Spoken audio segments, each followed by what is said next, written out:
ആറന്മുളയിലേക്കാണ്. അവിടെ വായ്ക്കുരവകളും മംഗളനാദവും നാരായണ സ്തുതികളുമായി തിരുവാറന്മുളയപ്പനുള്ള ഓണവിഭവങ്ങളുമായി തിരുവോണത്തോണി ഇന്ന് ആറന്മുളയിലെത്തും. ഇന്നലെ കാട്ടൂർ മഹാവിഷ്ണു ക്ഷേത്രത്തിൽ നിന്നും മേൽശാന്തി പകർന്നു നൽകിയ ദീപവുമായി മങ്ങാട്ടില്ലം പ്രതിനിധി അനൂപ് നാരായണൻ ഭട്ടതിരിയാണ് തിരുവോണത്തോണിയിൽ വിഭവങ്ങളുമായി എത്തുന്നത്.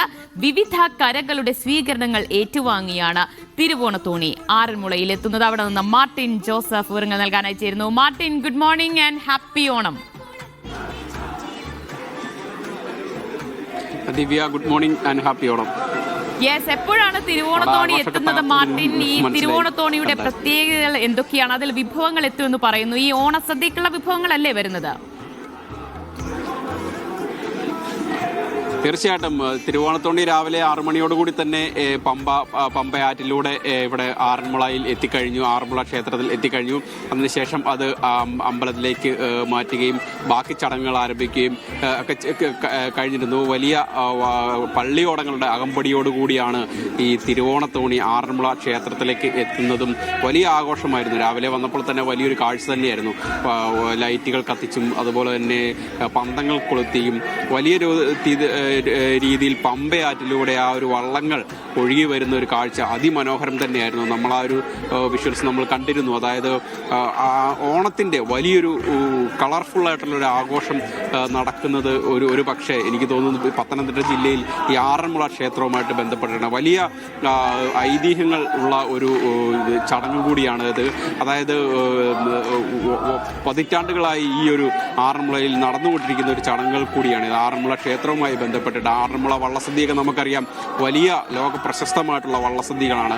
അതായത് നിരവധി വിഭവങ്ങളുമായി ചേർന്നുള്ള ഒരു വലിയൊരു സദ്യ തന്നെയാണ് ആറന്മുളയിൽ നടക്കുന്നത്. അപ്പോൾ മധ്യ കേരളത്തിലെ ഏറ്റവും വലിയൊരു ഓണാഘോഷത്തിൻ്റെ ഏറ്റവും കളർഫുൾ ആയിട്ടുള്ള ഒരു വേർഷൻ തന്നെയാണ് ഇവിടെ ആറന്മുളയിൽ നടക്കുന്നത്. അത്തരം കാഴ്ചകൾ നമ്മൾ രാവിലെ തന്നെ പ്രേക്ഷകരെ കാണിക്കുകയും ചെയ്തിരുന്നു. ഇപ്പോഴും അതിൻ്റെ ആഘോഷങ്ങൾ നടക്കുന്നുണ്ട്.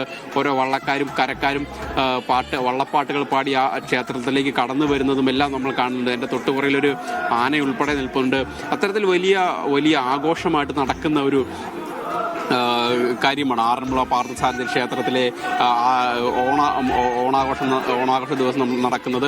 എന്തായാലും ആ കാഴ്ചകൾക്കെല്ലാം നമ്മൾ രാവിലെ തന്നെ പ്രേക്ഷകരെ കാണിക്കുകയും ചെയ്തിരുന്നു. അതായത് വള്ളപ്പാട്ടിൻ്റെ അകമ്പടിയോടുകൂടി തന്നെ തിരുവോണത്തോണി ക്ഷേത്രത്തിലേക്ക് എത്തുന്നതും ആ സാധനങ്ങൾ ക്ഷേത്രത്തിലേക്ക് മാറ്റുന്നതും ഉൾപ്പെടെയുള്ള ചടങ്ങുകൾ വളരെ ഗംഭീരമായിട്ട് തന്നെ രാവിലെ കഴിഞ്ഞിരുന്നു.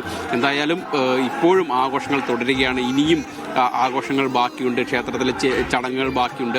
ഇതിനുശേഷമായിരിക്കും തിരുവോണത്തോണി ഉച്ചയോടുകൂടി തന്നെ മടങ്ങുക. അത്തരത്തിലുള്ള വലിയ ആഘോഷങ്ങൾ ഇപ്പോഴും നടന്നുകൊണ്ടിരിക്കും. ഇപ്പം എൻ്റെ പുറകിൽ നമുക്ക് കാണാൻ സാധിക്കും വള്ളപ്പാട്ടുകൾ. അതായത് ഓരോ കരക്കാർ ആണ് ഈ വള്ളവുമായി വരിക, പള്ളിയോടങ്ങളുമായി വരിക. അവർ വള്ളപ്പാട്ടുകളുമായിട്ടാണ് ക്ഷേത്രത്തിലേക്ക് പ്രവേശിക്കുന്നതും തൊഴുതിറങ്ങുന്നതും. അത്തരം മനോഹരമായ കാഴ്ചകൾ നമ്മൾക്ക് കാണാൻ സാധിക്കുന്ന ഒരു ക്ഷേത്രം കൂടിയാണ് ആറന്മുള പാർത്ഥസാരഥി ക്ഷേത്രം.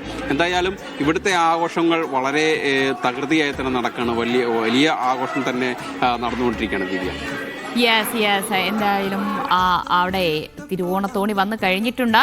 ഓണവിഭവങ്ങളുമായി തിരുവോണത്തോണി വന്നു കഴിഞ്ഞു. അവിടെ ക്ഷേത്രത്തിൽ ഇപ്പോൾ മറ്റ് ചടങ്ങുകളിലേക്കൊക്കെ കടന്നിട്ടുണ്ട് എന്നാണ് പറയുന്നത്. മാർട്ടിൻ ജോസഫാണ് വിവരങ്ങൾ നൽകിയത്.